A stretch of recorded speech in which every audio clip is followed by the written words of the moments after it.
shippers should be demanding more from carriers in 2026, shouldn't they? No, it's like a complex puzzle, but every 10 minutes, the puzzle you're trying to make, the picture changes and you have to start again.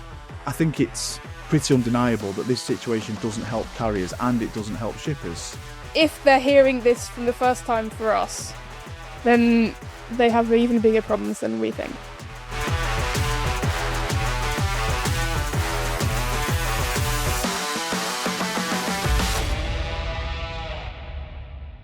Welcome to The Freight Debate, the ultimate destination for supply chain professionals, logistics leaders, and anyone who's ever wondered what really keeps the world moving. And in today's episode of The Freight Debate, you have myself, Phil Hennessy, and I'm joined, as usual, by Emily Stausbøll, Xeneta Senior Shipping Analyst. Hello, Emily. Hello, Phil. I'm going to start this episode of The Freight Debate by asking you a question. Do you believe in coincidences? Not really. And in the context that you've brought it up, definitely not. We're far too cynical for believing in coincidences. But we'll explain why that is a question to pose and answer this week. So we're going to talk about rates and specifically uptick in freight rates from Far East into US and Europe, and whether there is indeed some coincidences or whether there's some more intentional activity going on. And we'll also touch on the US-China trade war truce announced last week. So plenty for us to get our teeth into. Emily, let's start with rates then, and whether or there is or there isn't any coincidences in ocean container shipping. Spoiler, there aren't. Okay, rates. What's been going on? Well, I think coincidence is one thing. I think it's fair to say we continue to be a little bit surprised by continued increases in spot rates on the major trades. We've seen general rate increases here at the 1st of November pushing through. At the moment, they look like they're sticking. It's never guaranteed. But I think given the market dynamics and given what we've been talking about a lot over the past, I'm going to say months now, this goes a little bit against the grain of what we'd expect. But it's not entirely unexpected, or it's not entirely out of the blue. There we will look at some patterns that suggest this is something we've seen before. What kind of uptick have we been looking at on these major front haul trades? Is it quite a significant rise? It is, particularly Far East US West Coast. That's up 70% from 1st October, so that's just over a month ago. And then also significant rises into the East Coast, up 40%, and similar again into Europe, 38%, and into North Europe, and around 30% into the Mediterranean. So 70% in particular is big jumps from where we were just over a month ago at this point. Yeah, and just to add a little bit of context for some people may not follow the market as closely as we do. This follows a period of time where a few bumps in the road, but generally speaking, spot rates on these trades have been falling pretty hard in the past month or so. Not so much in the past month or so, but been falling since the summer, really. We basically had a downward trend since July that has only really been turned around here in October and into November. So months and months of falling volumes. And that came even as we have kind of the demand data on the other side. And in August, we had the highest ever demand. And yet then rates were falling. And all indicators, we don't have the data yet for the most recent months, but typically, and all the indicators suggest quite a significant drop-off in demand in kind of the past 2 months. And yet, even with this drop-off in demand now, we're seeing these rates increasing, which makes it all a little bit more interesting. Interesting indeed. Can you shed any light on what may be behind an uptick in rates? We're at a time of year where demand should be falling, kind of post-peak season, kind of summer peak season type of thing. We're not seeing. I know there's been kind of the tariff truce and whatnot, which we'll come on to, but there's not. My point is, there's no real underlying factors that should be pushing rates up, is there? in terms of demand? There shouldn't be, no. Now, I'm never going to say never, because when I've said that previously, I've turned out to be wrong. But it's highly unlikely that we get any strong demand numbers coming through in September, October, and into November. That seems more or less out of the question. But this is where we come to kind of talk of coincidences. So we wrote a blog recently, and we set up Far East and North Europe the past 3 years. And we looked at how the rate had changed from the 1st of August, kind of a peak in this year we've seen, and then through to mid-November. And where we question coincidences being a thing is that the graphs all look surprisingly similar through 2023, through 2024, and this year, despite us having very different situations in each of those years. So 2023 kind of maybe resembles 2025 the most, in that we had kind of an okay or slowing demand, falling rates, carriers starting to lose money. And yet, when we look at the changes there, if you take the 1st of October to the 4th of November, which is when we're recording today, spot rates then increased 30%. So despite falling volumes, and we have 2023 data, we can see that, we saw that increase. The increase in the same period in 2024 was a little bit smaller, but again there, it came after months and months of falling rates, and suddenly come 1st November, you see this jump up. This year, the jump came a little bit earlier, so we first saw that first increase in mid-October, but we're now up that kind of 40% from the 1st of October, similar to what we saw especially in 2023. And this is where this isn't a coincidence. This is a critical time for carriers who are really starting to get into the depths of tender negotiations. And we often talk about how these full top trades kind of drive the sentiment in the whole market. So what happens here has an effect everywhere else. And carriers want to give themselves the best hand when they go into negotiations. And if they can say, well, rates rose 70% in the past 5 weeks, they start in a much stronger position than if the rates even had stayed flat on where they were at the end of September, let alone continued to fall.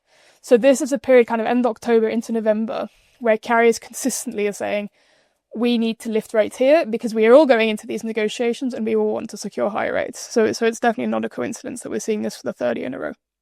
No, and I would encourage anyone who's listening or watching this episode of the Freight Debate to take a look at Emily's blog on the Xeneta website, because you've just described it, but when you actually see the chart, it is quite striking, isn't it?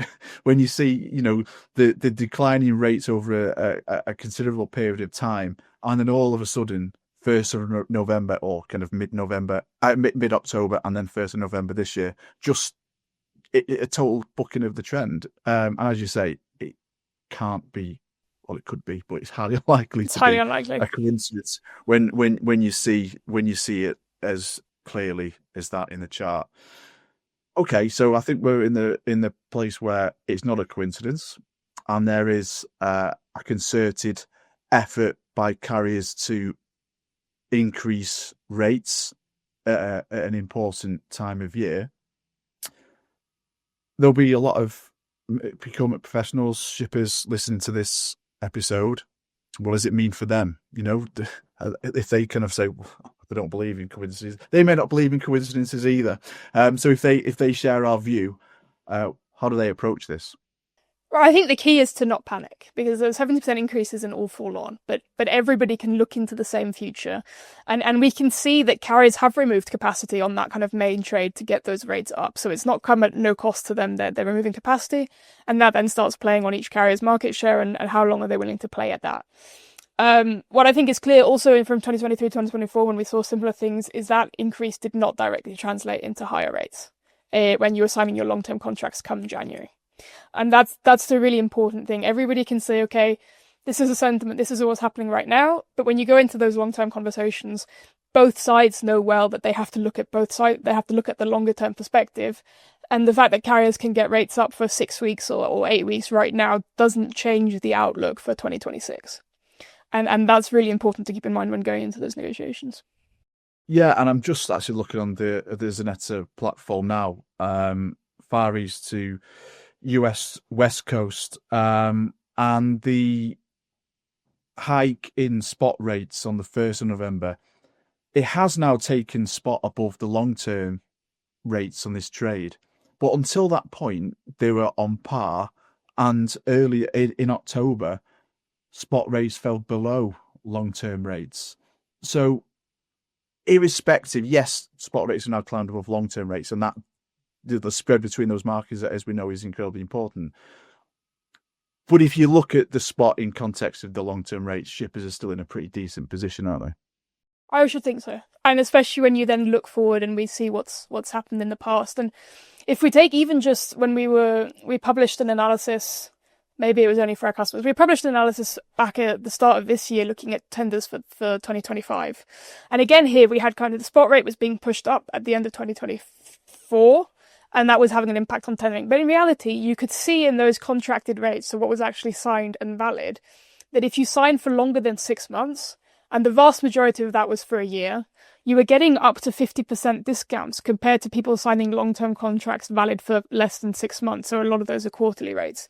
So even in that case, kind of the spot market was doing one thing, but the expectations of a falling market were being priced into those getting those longer-term contracts, because they were saying, if you want me to sign up for 12 months, and we can all agree on the outlook looking poor for you as a carrier, then you need to make it worth my while to sign up. Otherwise, I'm going to stick to quarterly contracts or play the spot if I have, to make sure that I don't miss out on that drop. And that is very likely to be what we see again coming into 2026. Or as well as, better reliability commitments, or, general service conditions. Shippers should be demanding more from carriers in 2026, shouldn't they?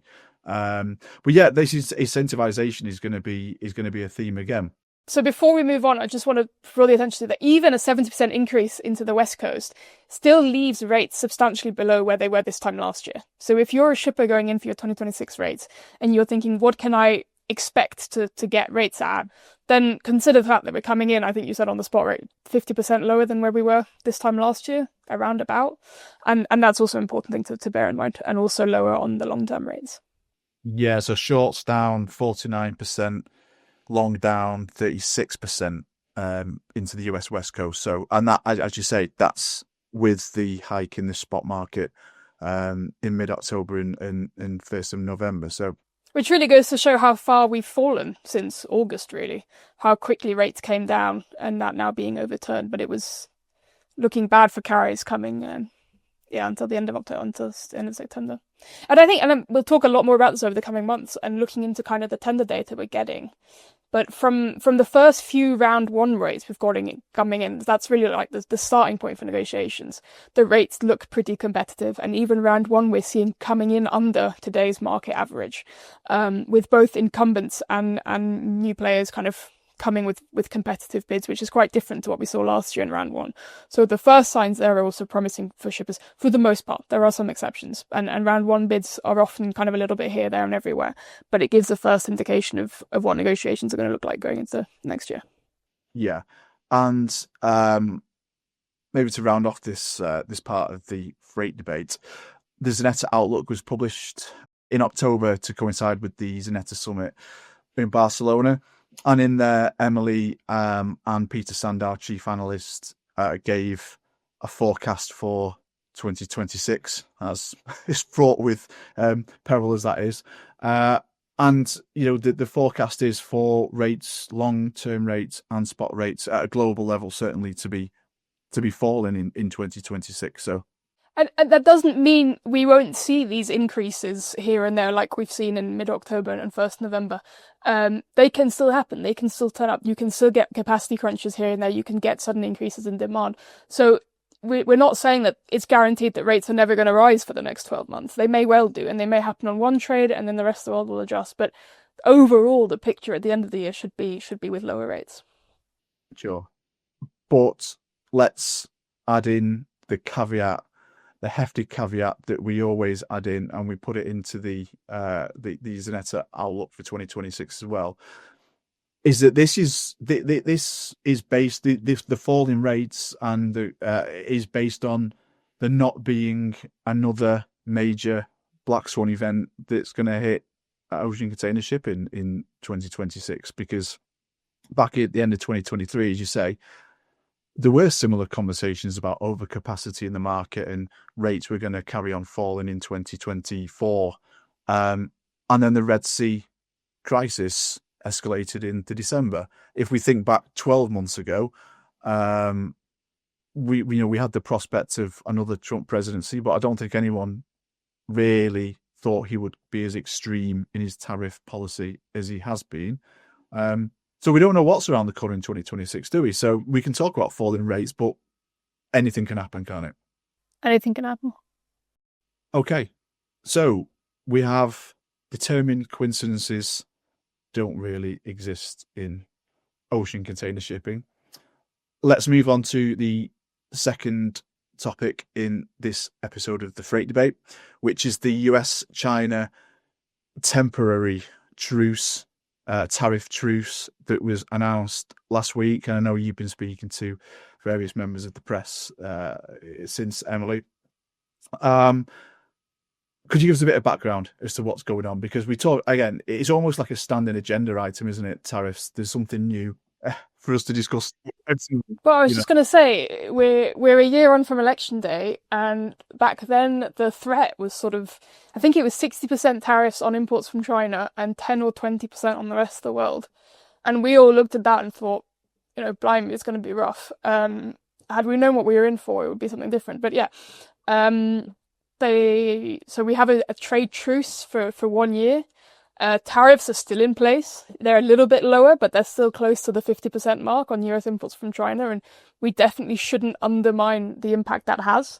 But 10% lower than it was 2 weeks ago, and that's of course welcome. The other big thing is the port fees that are going to be suspended for another year. As far as I've understood it, that's from the 10th of November. So my guess is you have carriers, and we're looking particularly at COSCO here, looking at the ships they have sailing on their way to the US and thinking, do I now slow right down so I arrive on the 11th of November and save $1 million? Because that definitely looks like an attractive option. But again, it kind of, yes, a truce is good, and of course it kind of eases the situation for now. But in a way, this still leaves an awful lot of uncertainty on both sides. So carriers now, especially on the US side, because they had time to prepare for those charges, they made changes to their fleet, they rotated ships around, all that kind of stuff, to kind of avoid sending their Chinese-built ships to the US.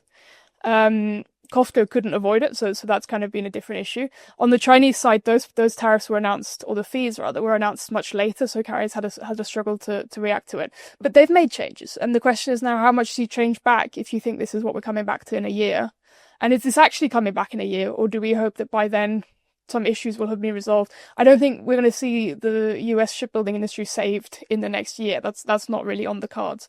So it's a question of what will it look like in a year's time? We're going back to what it is today, or will it have been adjusted? And that goes a little bit for the tariffs as well. Of course, it's great to have 10% lower tariffs, but as a shipper, you're not making long-term investments based on that, because you say, well, even if we accept that this will last for a year, which I think has a lot of potential pitfalls making that assumption, you're not changing anything, you're not investing in new factories or anything like that for 12 months, because it just simply isn't a long enough time frame to make adjustments. So yes, it's great news, but in a way, it still leaves an awful lot of uncertainty on both sides of the market. Yeah, and we've already been cynical in this episode of the Freight Debate in terms of dismissing. Isn't that all we do here? Are we ever not cynical? Yeah. But we have to be. But you have to be cynical, don't you? We see the 10%, the fentanyl tariff. Is it 20% to 10% now? So it was now. To be clear, I'm not going to sit here and say there's not a huge issue with fentanyl and all that, but that's not my place to be kind of commenting on. But we talk about a tariff directly linked to fentanyl. As you say there, we have port fees that were cited as being targeted at making America shipbuilding great again. Now, I would suggest that neither of those two kind of issues have been concluded or resolved now to warrant a truce, so you have to put your cynical hat on it and say it isn't necessarily about this, is it? This is an example of geopolitics putting trade at the heart of, and using trade as part of this power struggle at a global level between the world's two most powerful trading nations, isn't it? It's geopolitics, and it's, again, trade being used as a tool in other frames. China announced retaliatory tariffs. They stopped buying US soybeans. They announced sort of port fees to match it. And they might have turned back on that. But in reality, what progress has been made from where we were at this time last year, and I would argue very little. So you bring up all these issues and you say this is how we're going to solve it, and then in reality you kind of, over the negotiating table, agree to cross one thing off each, and then we can get back to kind of this truce and hopefully a path to kind of negotiate a longer term deal over the next 12 months. But I wouldn't be surprised if we're sitting here in 12 months thinking we were a little bit naive.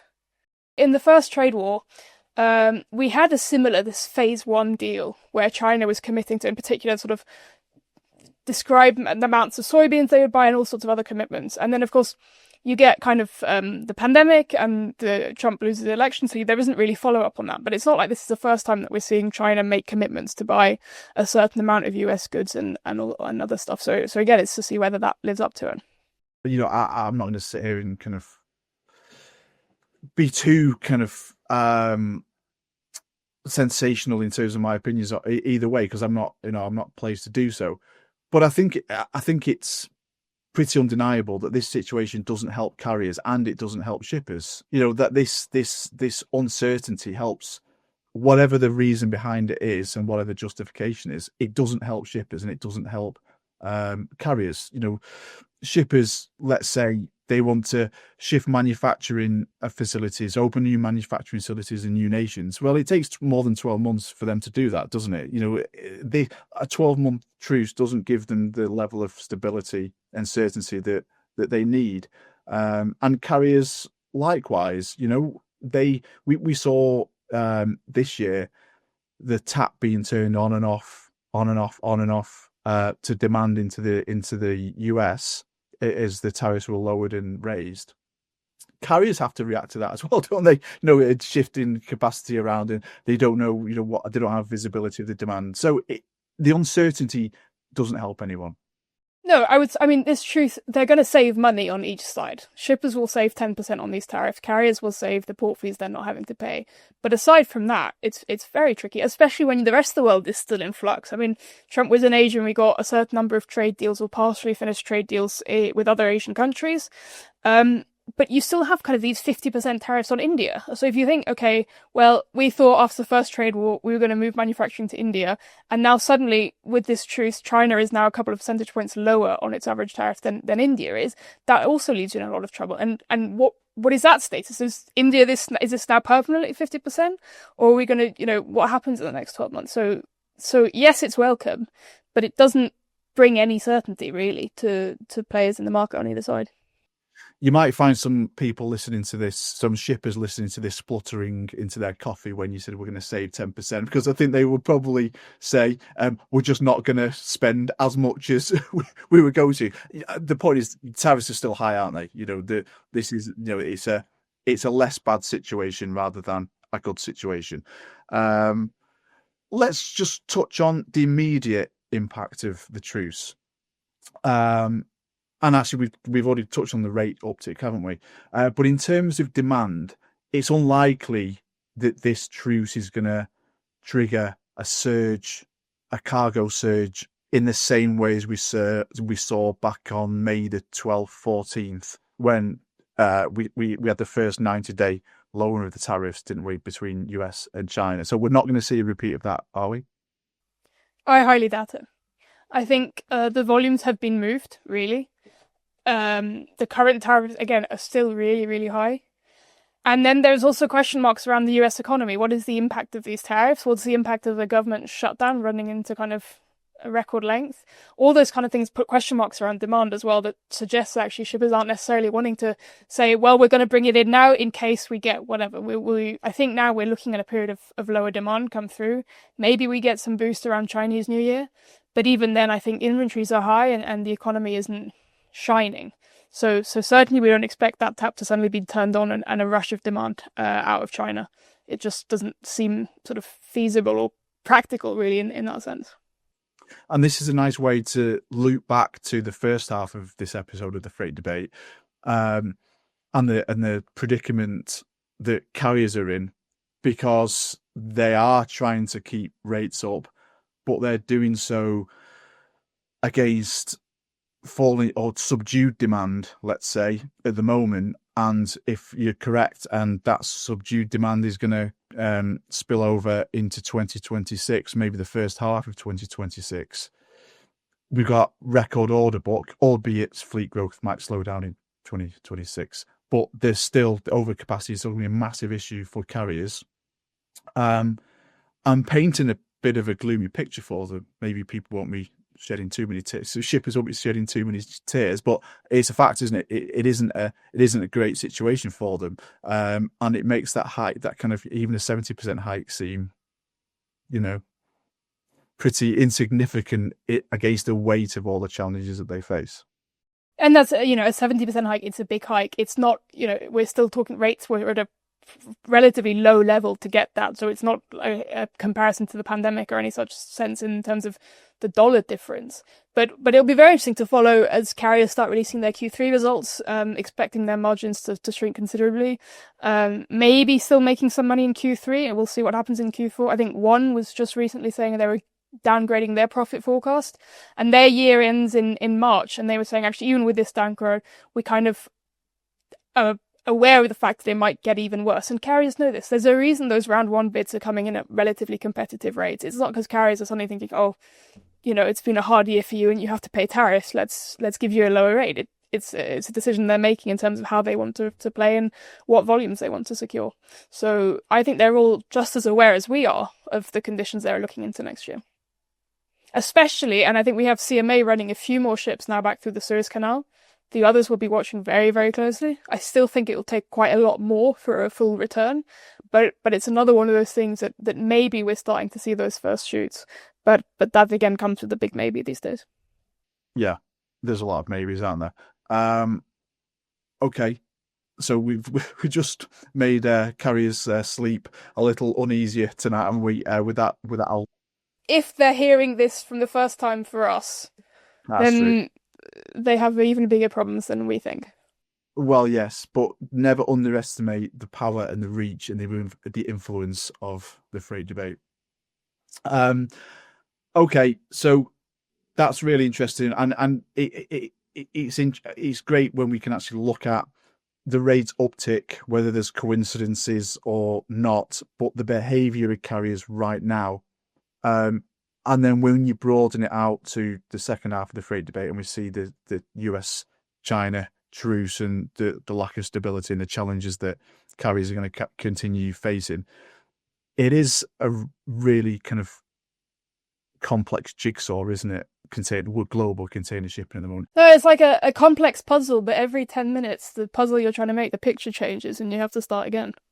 Yes, well, that was going to be my last question then. Oh, sorry. To round off this, it's fine. We go off script. The question is, to round off this part 2 of the freight debate on the US-China truce, can we put the tariff klaxon away for 12 months? Can we get a prediction from you? How long have we been doing this podcast for now? Since probably when the tariffs started, and we probably mention it every week. To me, that question suggests you've no idea what we've talked about for the past 6 months. Because definitely not.